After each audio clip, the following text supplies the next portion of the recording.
టీడీపీలో ఎమ్మెల్సీ ఎన్నికల హడావుడి మొదలైంది. ఒక్క ఛాన్స్ కోసం ఆశావహులు జోరుగా పైరవీలో నిమగ్నమయ్యారు. ఎలాగైనా అవకాశం దక్కించుకునేందుకు పెద్దల చుట్టూ ప్రదక్షిణలు చేస్తున్నారు. మరి టికెట్లు దక్కేది ఎవరికి? ఆంధ్రప్రదేశ్లో 23 ఎమ్మెల్సీ స్థానాలకు త్వరలో ఎన్నికలు జరగనున్నాయి.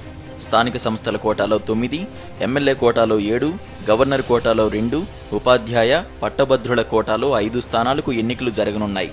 వీటిలో ఉపాధ్యాయ, గ్రాడ్యుయేట్స్ సీట్లకు ఇప్పటికే అభ్యర్థులను ప్రకటించారు. మిగిలిన స్థానాల కోసం పెద్ద సంఖ్యలో నాయకులు పోటీ పడుతున్నారు. తమకు ఒకసారి అవకాశం కల్పించాలంటూ ఆశావహులు చంద్రబాబు, లోకేష్, బాలకృష్ణ చుట్టూ తిరుగుతున్నారు. శ్రీకాకుళం నుంచి ప్రతిభాభారతి ఎమ్మెల్సీగా 2 ఏళ్లు పూర్తి కావడంతో మరోసారి తనకు గవర్నర్ లేదా ఎమ్మెల్యే కోటాలో అవకాశం కల్పించాలని చంద్రబాబును కోరుతున్నారు. విజయనగరం నుంచి తెంటు లక్ష్మీనారాయణ ఎమ్మెల్యే కోటాలో టికెట్ ఆశిస్తున్నారు. విశాఖపట్నం నుంచి మాజీ ఎమ్మెల్యేలు కన్నబాబురాజు, రామానాయుడు ఎమ్మెల్యే కోటాలో టికెట్ అడుగుతున్నారు.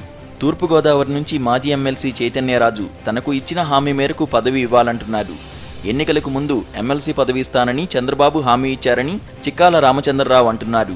ఇక గవర్నర్ కోటాలో వెస్ట్ గోదావరి నుంచి బీసీ కోటాలో అంగర రామ్మోహన్ రావు, తెలుగు యువత నుంచి మంతెన సత్యనారాయణరాజు పేర్లను స్థానిక సంస్థల కోటాలో పార్టీ పరిశీలిస్తున్నట్లు తెలుస్తోంది.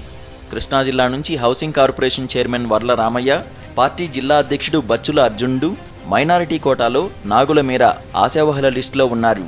గుంటూరు నుంచి పార్టీ నేతలకు శిక్షణా తరగతులు నిర్వహించిన దాసరి రాజా మాస్టర్, పార్టీకి సాంకేతికంగా సేవలు అందిస్తున్న చందు సాంబశివరావు, వికలాంగుల కార్పొరేషన్ చైర్మన్ కోటేశ్వరరావు ఎమ్మెల్యేల కోటా సీటుపై కన్నేశారు. ప్రకాశం జిల్లా నుంచి SC corporation chairman Jupudi Prabhakar పదవి అడుగుతున్నారు. గతంలో తనకు పదవి చివరి నిమిషంలో చేజారిందని ఆయన గుర్తు చేస్తున్నారు. ఇదే జిల్లా నుంచి పార్టీ సీనియర్ కరణం బలరాం కూడా ఎమ్మెల్యే కోటాలో టికెట్ అడుగుతున్నారు.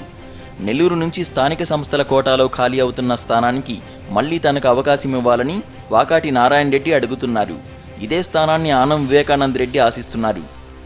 ఇక రాయలసీమ విషయానికొస్తే చిత్తూరు నుంచి మాజీ ఎమ్మెల్యే హేమలత స్థానిక సంస్థల కోటా నుంచి ఎస్సీ మహిళగా అవకాశం కోరుకుంటున్నారు. వైఎస్ఆర్ కడప నుంచి మరో దఫా అవకాశం కల్పించాలని సతీష్ రెడ్డి కోరుతుంటే రామసుబ్బారెడ్డి ఎమ్మెల్యే కోటా సీటుపై ఆశలు పెట్టుకున్నారు. ఇదే జిల్లాలో స్థానిక సంస్థల కోటా నుంచి బీటెక్ రవిని టీడీపీ అభ్యర్థిగా ప్రకటించింది.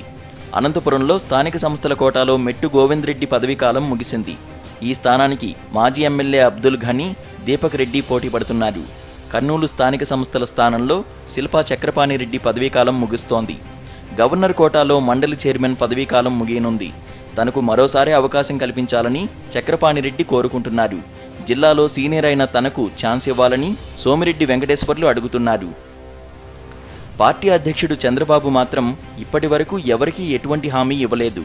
మేలో ఎన్నికల నేపథ్యంలో ఇంకా సమయముందని, తర్వాత చూద్దామని తన దగ్గరకు వచ్చిన వారందరినీ పంపేస్తున్నారు. స్వామినాయుడు, సీనియర్ కరెస్పాండెంట్, సాక్షి న్యూస్.